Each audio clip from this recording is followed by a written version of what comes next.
Right, hello Year 5, it's Mr. Hattersley speaking. This is your literature lesson that in an ideal world we would have been doing at school. We finished our topic on Brazil last half term with writing our letter to Miss Bridges to get our Jaguar adopted, which I'm happy to say we've done now. And I'll when we're all back to school, I'll show you the first few updates that we've got. But now we're going to press on with our space topic. And the first thing that we're going to do will be revealed shortly, but we're going to have a bigger focus on SPAG and starting with different things that a lot of people maybe got a bit confused with in their SPAG test. And a lot of people maybe weren't 100% in knowing certain things. I think a lot of you will remember what those are from what I said, but we'll start by taking it right back to the basics and looking at these two simple sentences. So, the two simple sentences are, Josh is eating fish and chips. It is his favourite meal. Two simple sentences.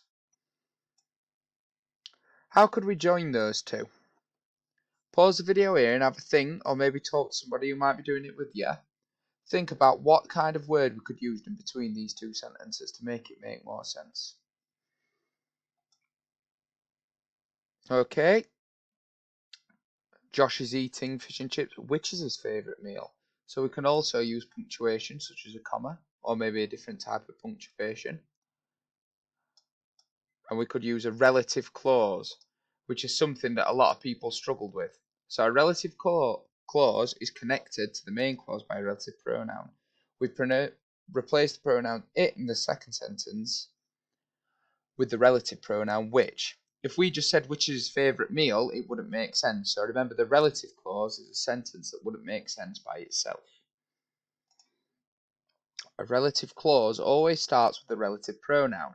Examples of the relative pronouns are whose, which, who, that, and whom. Now they're in our classroom, they're also there. I would try to remember these as best as possible because the next time we do a SPAG test, it will make things 10 times easier for you. So your challenge is, or your starter challenge rather, is this. You have the sentences below. I want you to try and make those into relative clauses by using these relative pronouns. You can pause the video here and carry on because I'm about to go on to the next slide. I hope to see these done on little bits of piece of paper or even under the success criteria in your books or where they'd be. Right, this is an email that myself and Miss Biggs received recently. So, after we sent our animal fact files off to David Attenborough, he's obviously got in touch with a Dr. Peter Jacob. So I'll read the email to you. Hello, my name is Dr. Peter Jacob. I am the curator of UK's National Space Museum. That means he's in charge. And I am emailing your school for help in making more people interested in space and the science involved in it. That's because this half term our topic's based around science, and the question is, what is our place in the universe? So there's lots of science topic lessons, science experiments, all based around space.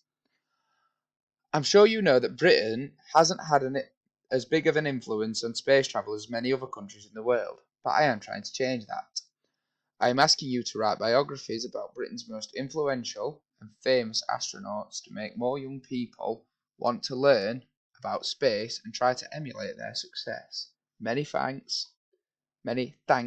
Dr. Jacob. And that's a picture of him just here. Okay, so our task is writing a biography about one of two of Britain's most famous athletes. I'm sure you know one of them, but there's one that's famous for being even closer to home, and you'll find out who that is in a minute. A biography is a bit like a fact file, but it's all about someone's life, and it's written by someone else. In this case, it's you. You might have heard of an autobiography as well. An autobiography is somebody writing about their life from their own perspective. So, if I was to write about my own life, I would be writing the autobiography. If somebody else was writing about my life, it would be a biography because it's not me that's wrote about it. Okay, we'll move on to these now. So, this is a person I'm sure you'll all know. I'm not sure why it says Time Peak up there, but it's Tim Peake. Now, he recently went to space. Only a few years ago did he go and obviously come back, and he's from the UK. I want you to have a think about how he became so well known. And there's a video down here that I will send out to you all as well. So I'd have that link ready. It should be in front of you on the work pack for this for Monday. Unfortunately, I don't have the time to show it to you now, but it's a very good video. It's on YouTube. It's all about Tim Peake. So I want you to watch that video. Pause the video now. See what you can find out from the video about him. Tell me why he became so important. I'll move on to the next slide. Obviously, you'll be paused. You'll be watching this. Watching the video in the bottom left corner there. Okay, this person is Helen Sharman. Now, she's really, really interesting because she's actually from Sheffield. She was born in a place in Sheffield called Grenoside, which isn't far from us at all. In fact, it's really close to where I live. It's literally just up the road. She was not only the first British woman to go to space, but she was the first British person to go to space. And there's another video there which I'll put the link to on a piece of paper, so you just need to type that link in. I'll also put it on the website if I can get Mr. Dinnigan to do that for me. Okay. Now, I want you to pause the video here, watch the video, see what you can find out. I'm going to move on. Obviously, like I say, I don't have the time to show you the video because I'm limited to 15 minutes on these. So I'm hopeful that you'll watch the video and learn quite a lot about it. Okay, I'm going to move on. Right, this is the space history timeline. Now, it started back in 1967. We launched a satellite. Obviously, there's a few of those. Satellites tend not to have people on them. If you think about the other things that you've learned about to do with space, like in year 2 when you learnt about Neil Armstrong and lots of other things to do with space, I want you to think if Britain's really had as big of a part in the history of space travel as other countries, such as the USA and such as Russia, who have done the most in space. We've been quite influential with Tim Peake, but not as influential as others. I mean, you can see here from 1967 to 2016, there's only been just over 10 instances of the UK being involved with anything to do with space. And that's a bit sad, really, because we should have probably had a bit more to do with space travel. As I'm sure a lot of you know from learning about it in the past, the USA's had a lot more than us. And really, we could do better than that. And I'm sure that there's some people in my class, and I know Miss Biggs' class will be the same, who are very interested about space. We might even have some future astronauts here. And that's what writing these biographies is all about. Okay, now some of you, I'm going to ask you to make the choice now in your first lesson. Whether you want to learn and find out more and more about Helen Sharman, the woman who went to space and she was from Sheffield, born in a place very near to us and our school.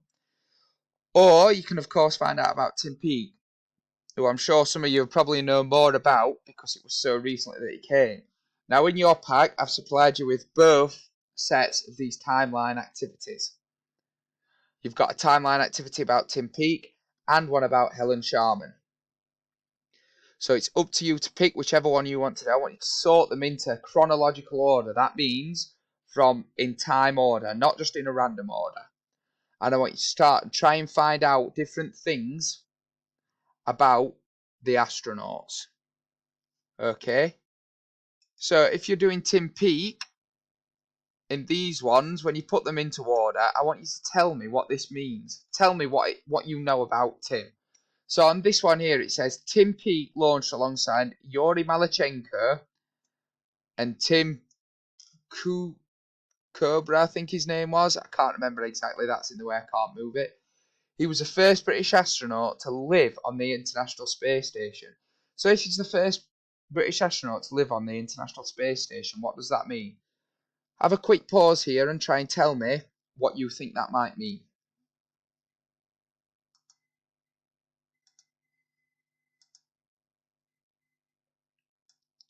So, I might say, because of what he's the first person, I would say that this makes.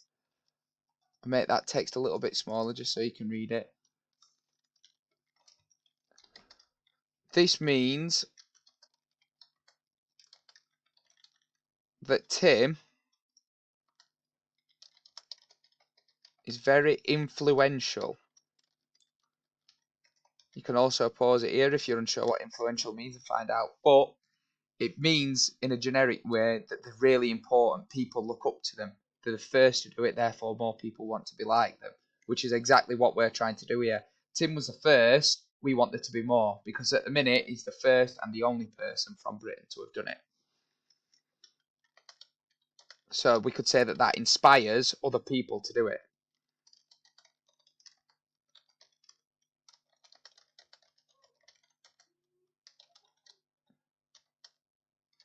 So we'll say he is an inspiration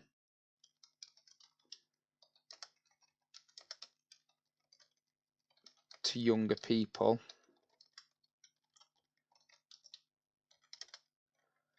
who want to go to space. And I would imagine since that, I would imagine a lot of young people have had their interest in space reignited due to what he's been doing. So there's other things here, like Tim Peake receiving a call from the European Space Agency offering him with a place in the European Astronaut Corps. Tim returns to Earth on the 18th of June, landing in Kazakhstan. He sees an online advert from the European Space Agency. They're all things to do with him going to space, obviously. But we've also got things here like what he used to do.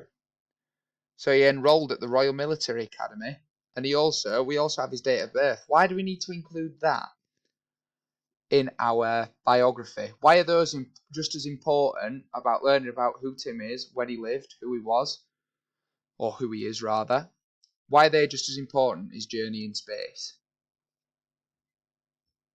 Pause the video there. Let me know. I think it's just as important because we get a full picture of his life. Obviously, the most famous thing he did was go to space. We've also got different facts about him, such as what he did before, what he's done after, and why he continues to be important, why he was important before he went to space, which will become clear in future lessons. Here we've got some ideas about Helen, if you've chosen to do Helen as well. So we can see here, she trained for 18 months to become an astronaut. If somebody trains for over a year and a half, what does that tell us? I think, Year 5, that tells us that she's very determined and she wanted to be the best. It also shows us what hard work can achieve, I think, as well. I mean, you think at how long you lot have been training in school. Imagine what you can achieve if you have the same level of determination and hard work as Helen did.